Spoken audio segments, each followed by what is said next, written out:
más el sol? Sí, no soy el único estúpido entonces. Una cuestión familiar.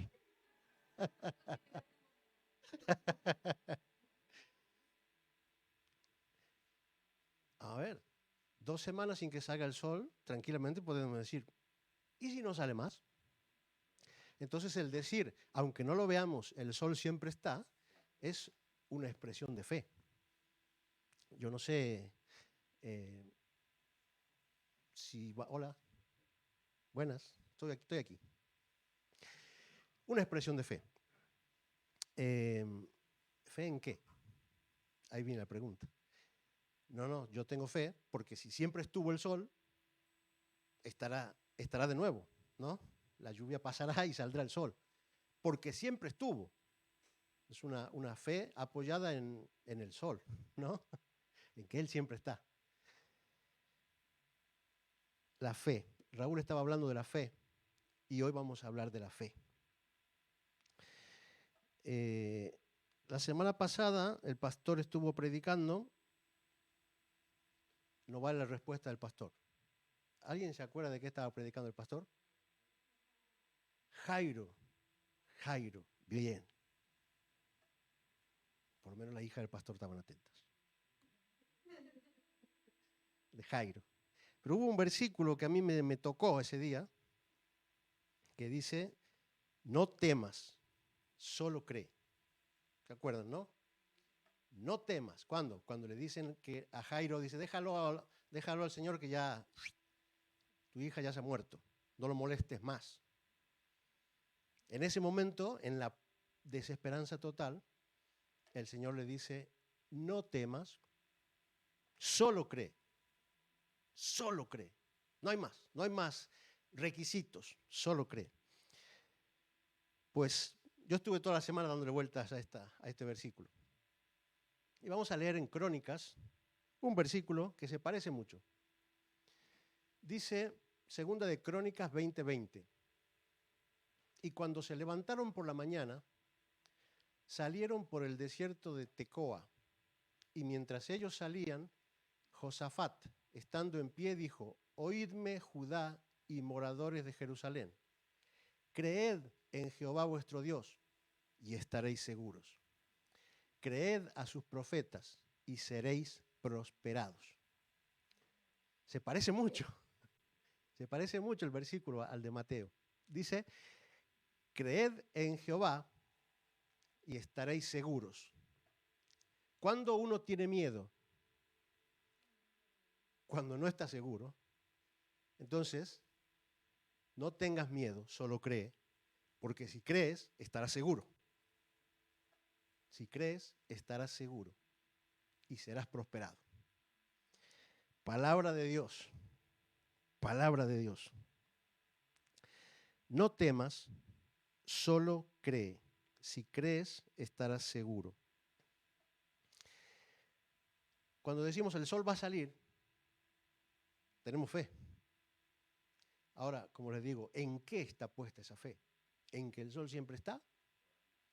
Hay gente que pone la fe en cosas equivocadas. Hoy me hacía gracia en Twitter.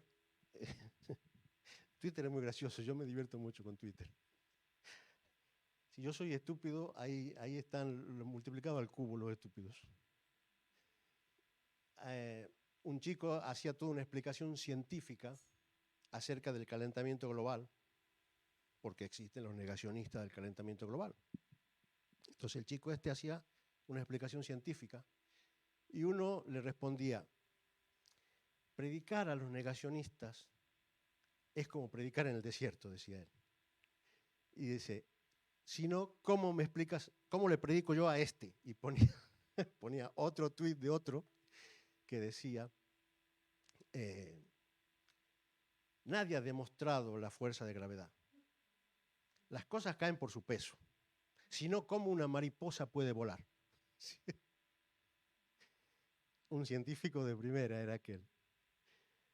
Claro, entonces yo pienso, esa persona dice que no existe la fuerza de atracción en la Tierra. si yo pienso que la Tierra es redonda, en algún momento yo estaré cabeza abajo. Si no hay fuerza de atracción, me caeré, ¿no? Al vacío. Entonces, pienso, esta persona, si dice que solamente nos mantenemos por el propio peso, entonces quiere decir que es uno de los que piensan que la Tierra es plana, que nunca estamos cabeza abajo. ¿Cómo le predicas a esa persona? Decía este chico. Tiene fe en algo, en que la Tierra es plana, esa es su fe, y no lo vas a sacar de ahí. Esta semana estuvimos en las barcas hablando de la verdad absoluta. El mundo actualmente dice que no existe la verdad absoluta, todo es relativo. Entonces, si tú crees que mi suéter es rojo, está bien, es verdad. Para ti, eso es verdad. Si yo creo que es verde, para mí es verde y esa es mi verdad.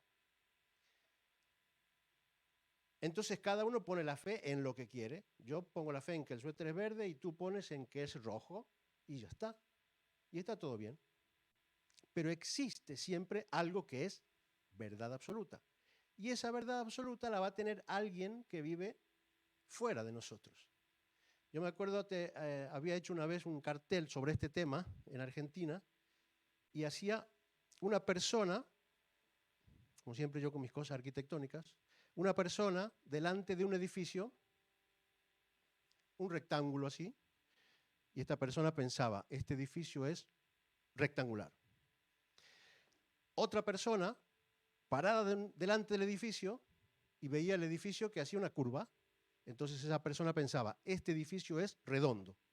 Cada uno tenía su verdad, de acuerdo a su lógica, de acuerdo a su punto de vista. Ahora, el tercer dibujo era el edificio visto desde arriba y era como si fuese una D. Entonces, era una cara rectangular y la otra cara era redonda. Ninguno de los dos estaba acertado, porque ninguno de los dos tenía una visión total.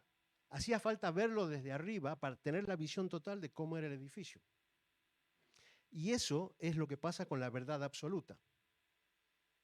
Si yo digo, el suéter es azul, porque soy daltónico, por ejemplo, para mi verdad es que el suéter es azul.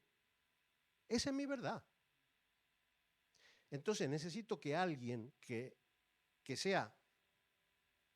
tenga todos los sentidos me diga qué color es el suéter. Y ese es Dios. Dios es el que tiene la verdad sobre todas las cosas. Entonces, cuando nosotros ponemos la fe en cualquier otra cosa, estamos fallando. Estamos fallando en la base y en el sustento de la fe. Si yo tengo fe que el sol va a salir porque el sol siempre sale, sí, puede ser que salga. Pero en realidad es porque Dios lo sostiene. Esa es la verdad de todo. La verdad de todo. La razón de toda nuestra fe. Entonces, no temas, solo cree. Solo cree a Dios. Solo cree a Dios. No es solamente creer, sino en quién o a quién. Entonces es creer en Dios y creer a Dios. Y así estaremos seguros y seremos prosperados, dice la palabra. Vamos a ver, con este ejemplo de Twitter,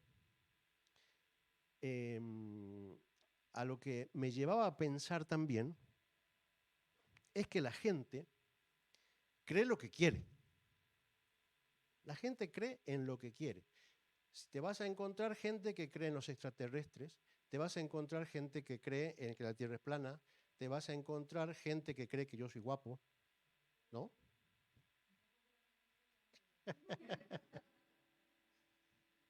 La gente cree lo que quiere. Y esa es la verdad. Y nosotros, por lo tanto, porque somos gente, también creemos en lo que queremos. Y ahí está el punto en el cual vamos a entrar hoy. Vamos a ver un pasaje en Lucas, Lucas capítulo 1, desde el versículo 5, dice, hubo en los días de Herodes, rey de Judea, un sacerdote llamado Zacarías, de la clase de Abías. Su mujer era de las hijas de Aarón y se llamaba Elisabet. Ambos, vamos a ir viendo los detalles. Yo voy a ir destacando los detalles, Nelson, te voy a ir parando.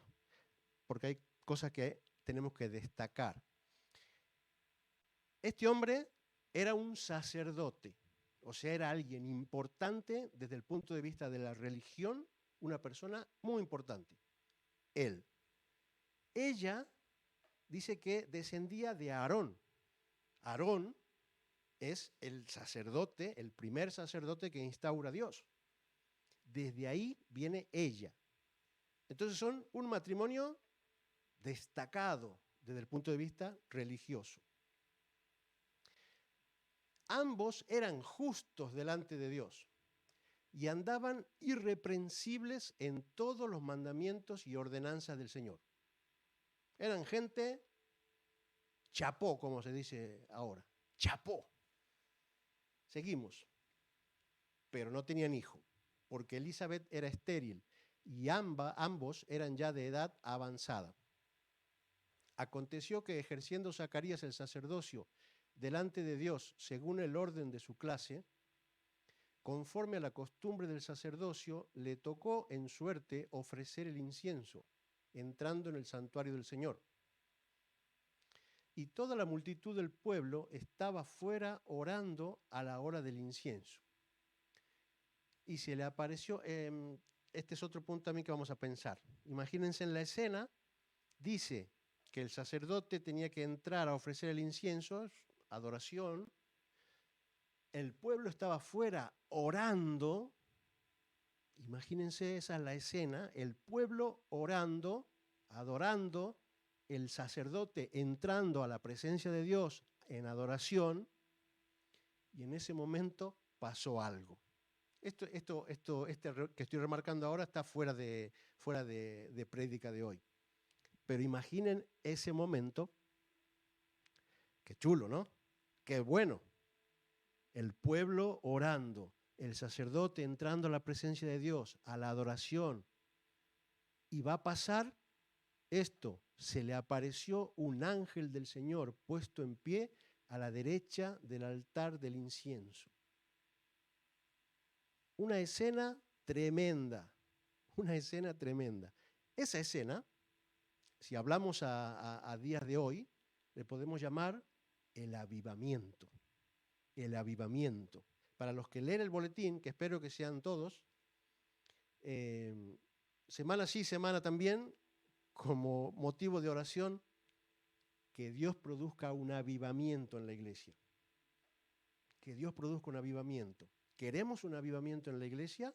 Aquí están los pasajes, aquí están los parámetros. Esto es lo que pasa. El avivamiento se produce cuando pasan estas cosas. Cuando llega el Espíritu Santo a la iglesia, dice que estaban unánimes, orando, y el Espíritu Santo entró ahí, avivamiento. Por eso digo, esto está extra.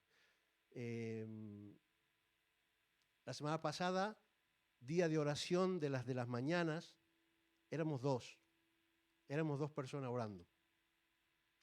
No es obligación venir, no es obligación, pero cada uno sabe si está orando o no está orando por la iglesia. Los tiempos de oración, esos de la mañana, fueron a consecuencia de estudiar lo que pasó en Corea, donde, ¿no? donde existe la mayor iglesia del mundo. No sé cuántos miles de personas son. En la mayor iglesia del mundo. En esa iglesia se juntan a orar a las 7 o no sé qué hora de la mañana más de 10.000 personas. ¡Oh! Más de 10.000 personas. Entonces, esos resultados de avivamiento y de crecimiento y todo eso, no es porque el aire es gratis. Hay cosas por detrás que llevan a que eso se produzca. Si en nuestro corazón realmente queremos un avivamiento, tenemos que comprometernos a la obra del Señor.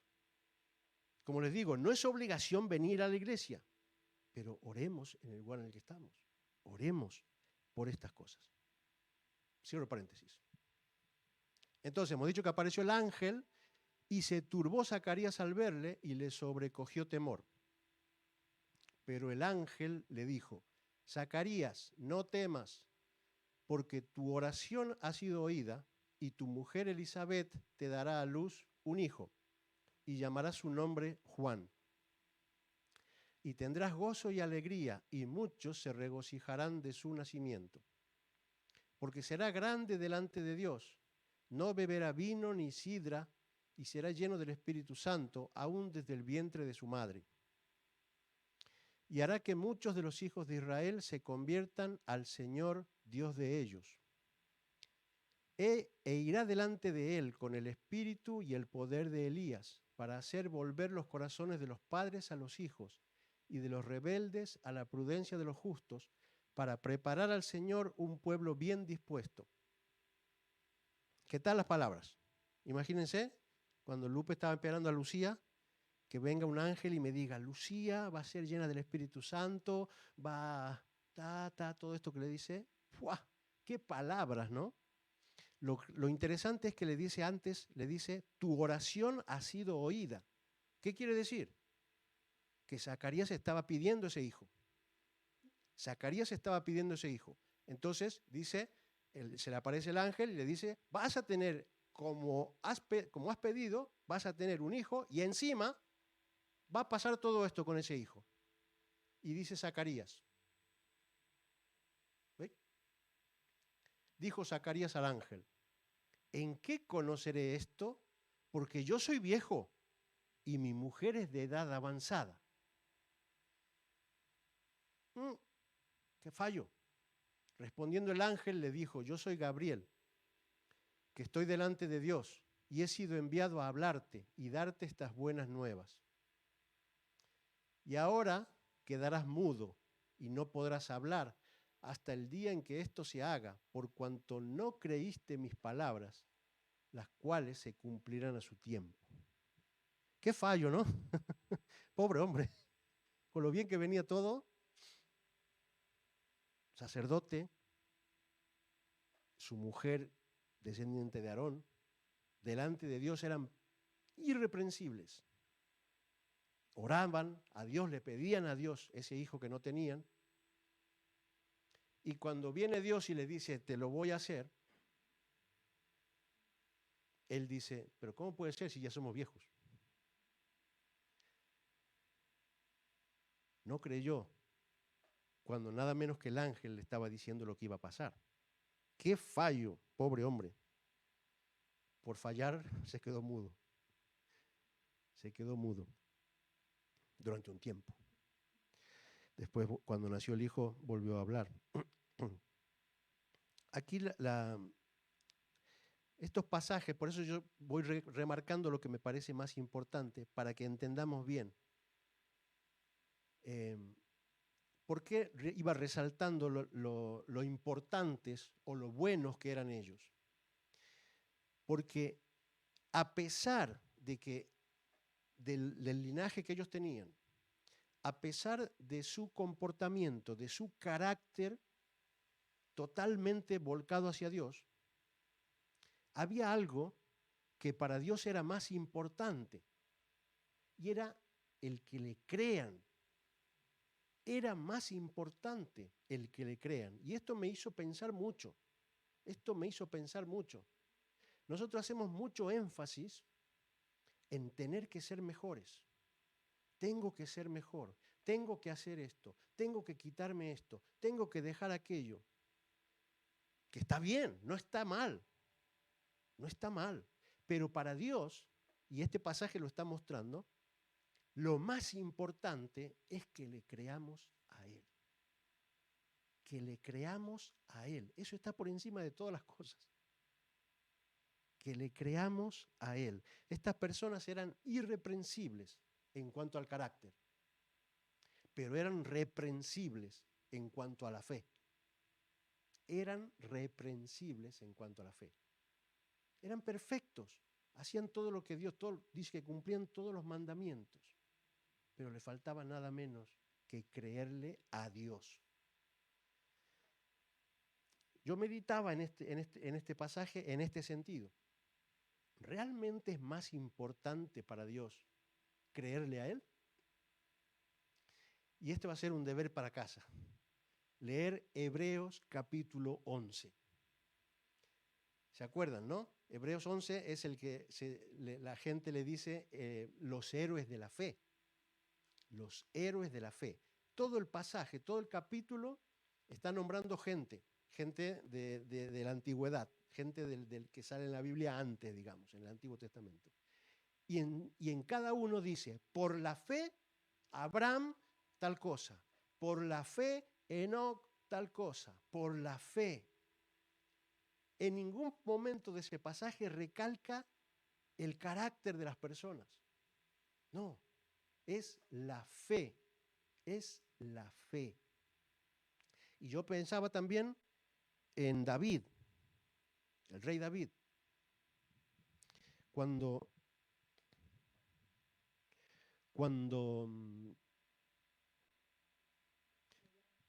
él va a ser nombrado rey, dice la palabra que David tiene el carácter como el de Dios. Tiene el carácter como el de Dios. Y qué fuerte, ¿no? El mismo carácter de Dios, la misma esencia de Dios la tiene David. Y uno se pone a pensar en la vida de David.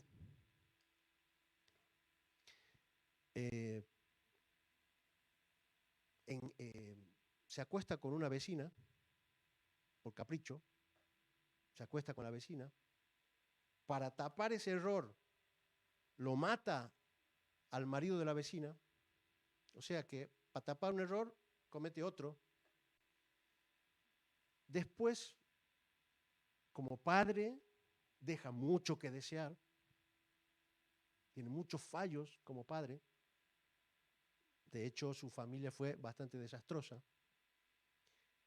¿Y esa persona, dice la Biblia, que tiene el corazón de Dios? ¿Por qué? Y vamos a pensar en David y Goliat. Vamos a pensar en ese momento. ¿Qué tenía David para decir, tiene el corazón conforme al corazón de Dios? Que creía en Dios. Era casi un niño, dice que calculan que tendría 15 años en ese momento, cuando está el gigante amenazando al pueblo de Dios. Y nadie se anima a salir a enfrentarlo. Nadie. Y David dice, ¿cómo que nadie va a salir? ¿Cómo es que este que no cree en Dios va a vencer a todo el pueblo que cree en Dios? Pues yo salgo. Y cada uno cree en lo que quiere. David, ¿en qué creía? En que así como Dios le había librado del oso, le había librado del león, así también le iba a librar. No era cuestión de que porque él era bueno tirando piedras y porque había matado un oso y había matado un león, ahora iba a matar al gigante. No, era que Dios había permitido que él mate el león y el oso. Por lo tanto, Dios iba a permitir que mate al gigante. Cada uno decide en lo que cree. Y ese es el corazón conforme a Dios que tenía David. Más allá que el carácter, que tenía fallos. Esto es para tranquilizar a nosotros que tenemos tantos fallos, sobre todo yo. Lo que Dios quiere es que creamos en Él, que le creamos a Él. Su palabra es verdad, dice la Biblia. Por lo tanto, debemos creerle a Él, pero cada uno cree en lo que quiere. Este hombre del que leíamos recién creía en Dios, sin duda. Por eso era sacerdote y hacía todo lo que Dios mandaba hacer. Pero le faltaba creerle a Dios. Le faltó creerle a Dios. Ahí estuvo su fallo en ese momento. Nosotros necesitamos creer a Dios, creer en Dios y creer a Dios. Las dos cosas. porque eso es lo que Él busca de nosotros. Cuando este hombre está pidiéndole, cuando le dicen, vas a tener un hijo, nada menos que un ángel, le dice, vas a tener un hijo como has pedido, él no cree. Si en ese momento no cree, cuando él pidió al ángel, o sea, pidió a Dios por ese hijo, ¿habrá creído? Yo no creo. Yo no creo. Porque si realmente digo, Lupe, hazme favor, tráeme un vaso de agua, y yo voy y me busco mi vaso de agua, es que no creo que me lo va a traer. Ahora, si yo estoy aquí, me quedo esperando, a ver, ya vendrá Lupe con el vaso de agua, es que sí que he creído que mi pedido va a tener un resultado. ¿Se entiende el razonamiento, no? Entonces, si él no ha creído cuando le han dicho, vas a tener un hijo, es que cuando lo ha pedido no ha creído. ¿Y eso qué es? ¡Pum! La famosa oración que llega al techo. Es nada más y nada menos que eso. Y ahí está la cuestión también para nosotros, cuando oramos. ¿Cómo oramos? ¿Cómo oramos? ¿Es un ritual simplemente? ¿Es solamente un ritual? Señor, gracias por el alimento hasta la noche o hasta mañana. Y ya está, he cumplido, ya me siento espiritual cuando en realidad no lo soy. La oración debe ser con fe, porque sin fe es imposible agradar a Dios. Si yo no creo que va a pasar, ¿para qué pedirlo? ¿Para qué pedirlo? ¿Para qué? Había un chiste. Había un chiste. No, ahora me acuerdo de otra cosa, que esto será más famoso para la mayoría, todos los latinos. ¿Se acuerdan del Chavo del Ocho? ¿Se acuerdan qué le gustaba comer al Chavo del Ocho? La torta de jamón. Pero nunca tenía para comprar. ¿Y se acuerdan de Kiko? Kiko era el amigo rico que tenía tortas de jamón. Pero nunca le quería convidar. Y le hacía creer. ¿Quieres una torta de jamón? Y el otro, ay, sí. Pues compra, le decía, ¿no? Entonces, un día, Kiko tenía la torta de jamón y el chavo le dice, ¿me das? Y Kiko le dice, sí. Pues al cabo que ni quería. Esperaba él esperaba un no. Entonces, cuando le dicen que sí, dice, pues sí no quería. Pues es más o menos la acción cuando nosotros oramos sin fe. Dios, que salga el sol. Yo sabía que no iba a salir. Entonces, ¿para qué te has gastado pidiendo si sabías que no iba a salir? Es una oración sin fe. Esa es la oración de este hombre. Y nosotros muchas veces oramos de la misma forma. Esa es la famosa oración que rebota en el techo. Cuando no creemos que las cosas puedan pasar. Tenemos que creer. La Biblia está llena de promesas diciendo, pedid y se os dará. Solo cree, no temas, solo cree. Es necesario creer. Cuando no creemos, se producen problemas gordos. Porque no salimos del sitio. Y no solamente no salimos del sitio, sino que nos vamos para atrás.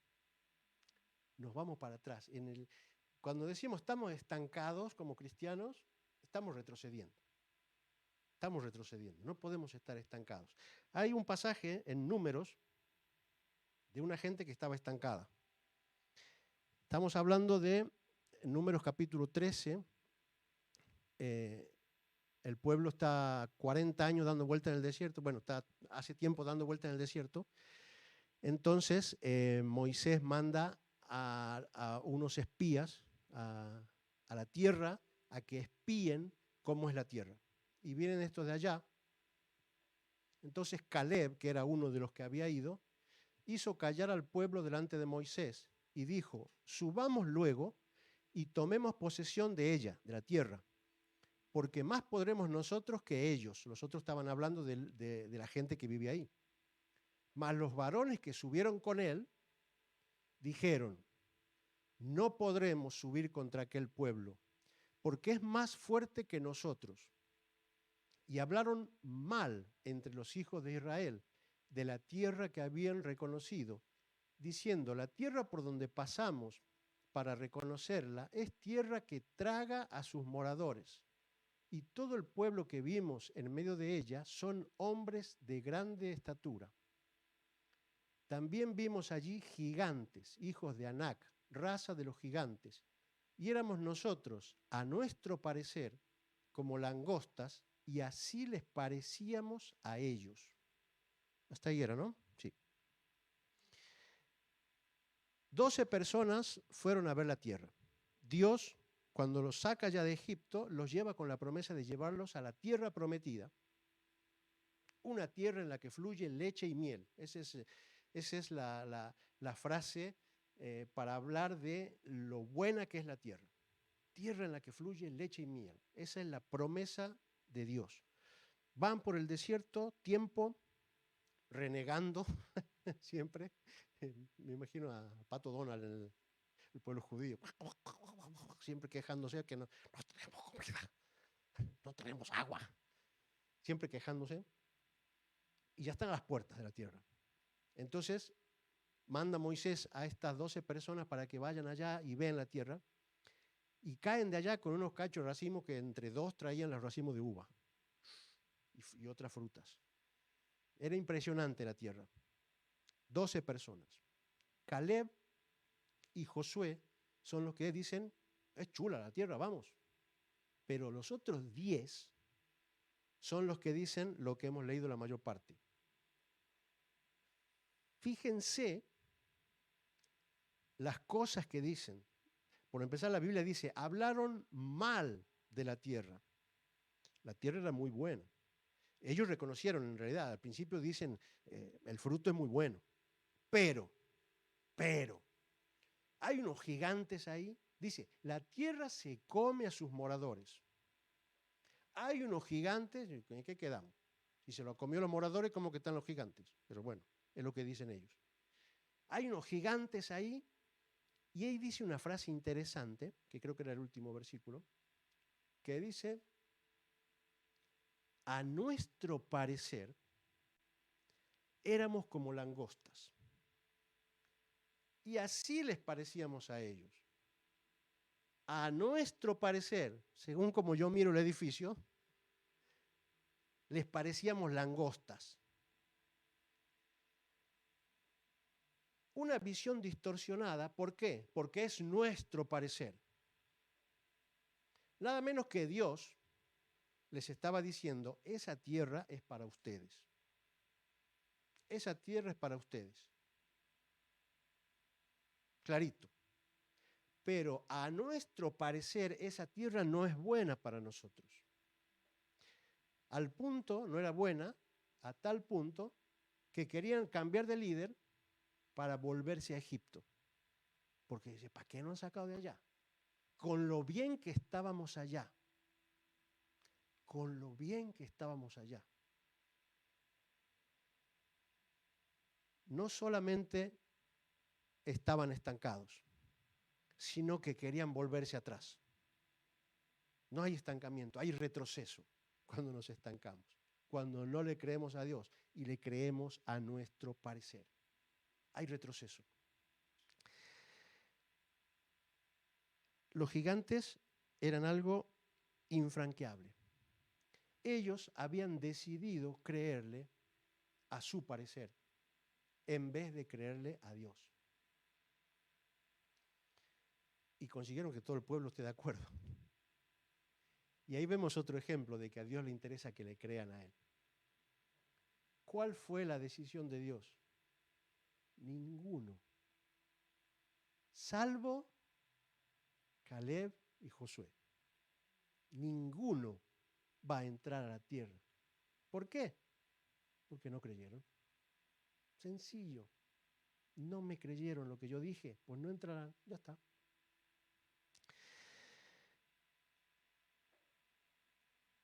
Cuando nos estancamos, cuando pensamos más en nuestro parecer que en el parecer de Dios, no nos estancamos, retrocedemos, nos vamos hacia atrás. Hay otro ejemplo similar a esto también. Cuando Jesús murió, se produjo la desbandada de los discípulos, la depresión de los discípulos. La última vez que yo hablé, estaba hablando del camino a Emaús, ¿se acuerdan? Iban estos dos discutiendo, iban tristes, pues todos los discípulos estarían igual. Y hay un pasaje en el cual Pedro dice, me voy a pescar. Y estaba con varios discípulos y los otros dijeron, vamos contigo. Es significativo el hecho de que él dice, me voy a pescar. ¿Se acuerdan de dónde venía Pedro, no? De pescar. Él era pescador. Y Jesús le dijo, ahora serás pescador de hombres, cuando lo conoció. Pasó esto de la muerte de Jesús y estos no se estancaron, pero el estancarse fue irse para atrás. Voy a volver a lo de antes. Voy a volver a pescar. Quizás en la mente de Pedro estaba la última pesca. No sé si se acuerdan cuál es la última pesca, cuando aparece Jesús. La Biblia le llama la pesca milagrosa, que es cuando habían estado toda la noche pescando, no habían sacado ni un bicho, y viene Jesús y les dice, vamos a pescar. Y Pedro dice, toda la noche hemos pescado y no hemos sacado nada, pero en tu nombre echaré las redes. Y dice que no daban abasto. Vinieron otros barcos a ayudarlos porque se estaba hundiendo el suyo. De la cantidad de peces, las redes se rompían. Quizás Pedro está pensando en ese momento y dice, pues voy atrás, voy a ese momento, porque lo de Jesús no ha funcionado. Vuelvo atrás. Así como lo que veíamos antes del pueblo. No, en Egipto estábamos bien. No, que estaba bien, si eran esclavos. Ellos eran esclavos ahí, comiendo lo que pudiesen comer, lo que los egipcios tuviesen ganas de darles. Pero su mente, al estancarse, lo hace irse hacia atrás. Hay un dicho muy común en la calle que es, todo tiempo pasado fue mejor. Todo tiempo pasado fue mejor. ¿Cómo que todo tiempo pasado fue mejor? Eso nos engaña la mente a nosotros. Porque cuando tenemos un problema, decimos, ay, pero es que en aquella época tal. Pero claro, cuando estabas en aquella época, seguramente estabas diciendo, guay, qué problema esto. Pero ahora que ha pasado el tiempo y tienes un problema ahora, aquello de allá era el paraíso. Y eso le pasó a Pedro y a los otros. Vamos a pescar. Tenían el barco, tenían las redes, tenían el mar, tenían los pescadores. Pero faltaba algo para que pase aquella pesca milagrosa. Faltaba Jesús, nada menos. Solo faltaba Jesús. Entonces el resultado no fue el que ellos pensaban de la pesca milagrosa esa, sino la del día anterior. No sacaron nada. Pero ahí apareció Jesús para mostrarle a Pedro cuál era su futuro verdaderamente. ¿Cómo que te has ido para atrás? Apacienta mis ovejas. 3 veces le dijo, apacienta mis ovejas. Tú ya no estás para ir a pescar pescaditos. Tú estás para pescar hombres. Y Pedro se lo creyó. Pedro ahí se lo creyó. Y menos de 2 meses después, estaba haciendo una predicación en la que 3,000 personas aceptaban al Señor. Sí que se lo creyó. Sí que se lo creyó él y se lo creyeron los demás. Tomás, cuando le dijeron, el Señor ha resucitado, dijo, yo no me lo creo. Hasta que no meta mi mano en el costado, no me lo creo.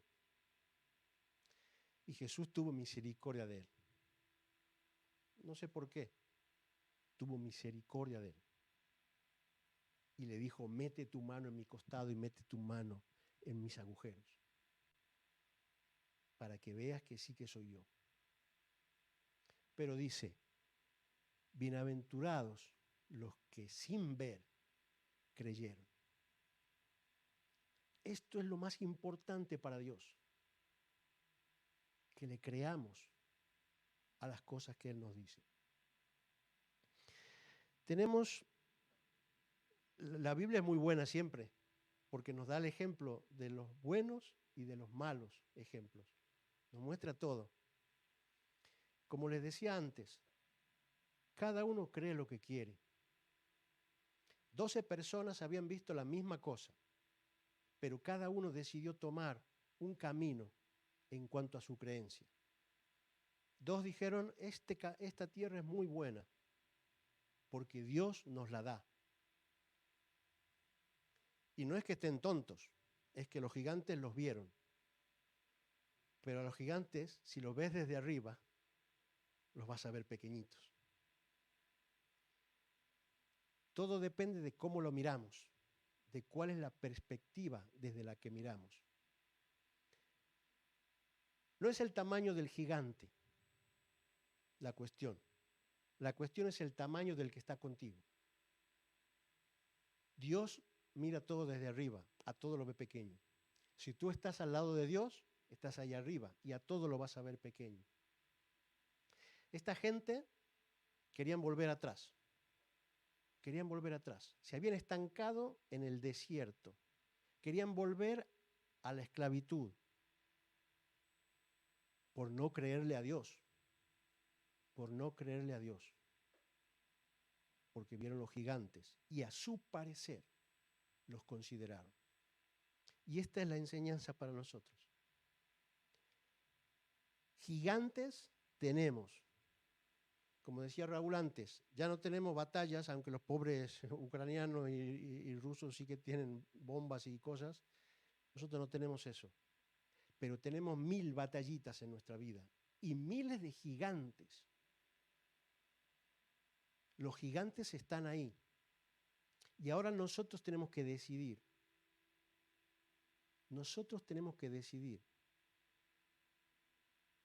¿Le creo a Dios o me quedo en el desierto o me voy a la esclavitud? Yo lo voy a decidir. Si tomamos este pasaje como enseñanza para hoy, te digo, si ves los gigantes, es que estás a la puerta de la tierra prometida. Si estás viendo los gigantes, la tierra prometida está en tus narices. Hay un requisito. Créele a Dios. Que Dios bendiga su palabra.